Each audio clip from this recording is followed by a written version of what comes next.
Si vous cuisinez, c'est pratique d'en avoir à la maison parce que, eh bien, ça peut égayer vos plats, égayer votre cuisine. On en parle de ces plantes aromatiques avec vous, Roland Motte. Bonjour. Bonjour Xavier. C'est vrai que c'est bien quand même. Tiens, je rajouterais bien un peu de thym dans mon plat. Hop, on va le chercher. Et c'est vous qui faites la cuisine donc? Oui, c'est moi. C'est vrai? Je suis un vrai cordon bleu. Ah, bah alors, et en plus vous avez bien un balcon. Oui. Et donc là vous pouvez mettre une balconnière avec des aromatiques dessus. Et je vous en parle parce qu'on peut déjà commencer en ce moment. Attention, pas pour le basilic, mais quand on parle des aromatiques arbustives comme la sauge, le romarin, le thym, l'hélichrysum, eh bien ça, on peut les planter en ce moment. On plante à partir de graines ou on prend, comment on dit? Alors oui, on peut semer, mais voilà, on peut aussi avoir des plants tout faits parce qu'il y a même des promos en ce moment. J'ai vu ça dans certains magasins sur ces aromatiques. Ouais, on va gagner 4 sous. Et ça fait des pots de 2 litres à peu près. On enlève le pot et on va replanter dans nos balconnières. On peut en mettre 2 ou 3 ensemble.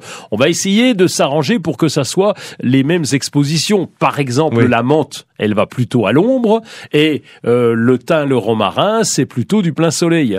Et puis la menthe, on l'arrose un peu plus souvent qu'on arrose le thym et le romarin. Donc on va essayer de jongler pour mettre ceux qui ont les mêmes besoins ensemble. Mais imaginez votre petite balconnière là sur le rebord de la fenêtre et vous irez couper en fonction de vos besoins. Bon, j'imagine que l'entretien est pas trop important. Ah non, on est peinard.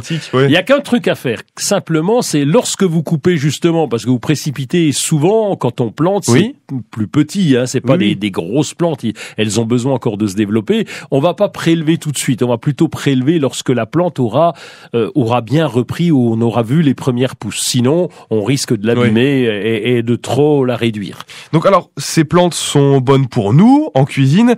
Elles sont jolies aussi. C'est joli d'avoir ça sur sa fenêtre. Esthétiquement, c'est très joli. Mais c'est bien aussi pour la nature. Et oui, parce que ce sont souvent des plantes mellifères. Mellifères, ça veut dire qu'elles attirent les pollinisateurs, en particulier les abeilles. Et donc la pollinisation est très importante puisque c'est comme ça qu'on a des fruits et des légumes. Hein, s'il n'y avait pas la fécondation des fleurs ensemble, c'est grâce aux insectes, en tout cas pour certaines plantes. Et donc, eh bien, ce sont des plantes mellifères qui vont attirer les abeilles et les pollinisateurs. Quelle terre, quel terreau? Un peu n'importe quoi. Ah, c'est bien. Oui, là, vous êtes cool. Il y a même du terreau aromatique. Mais bon, on s'en fout. Si vous mettez un terreau plantation, ça va le faire. Si vous mettez un terreau géranium, ça va le faire. Bon, elles sont capables de ces aromatiques de pousser à peu près dans tous les domaines, dans tous les coins. Certaines ont besoin d'un bon drainage. C'est le cas du thym, du romarin. Donc là, l'eau doit s'écouler facilement. Elles aiment pas rester dans l'eau stagnante. Mais sinon, ça roule tout seul.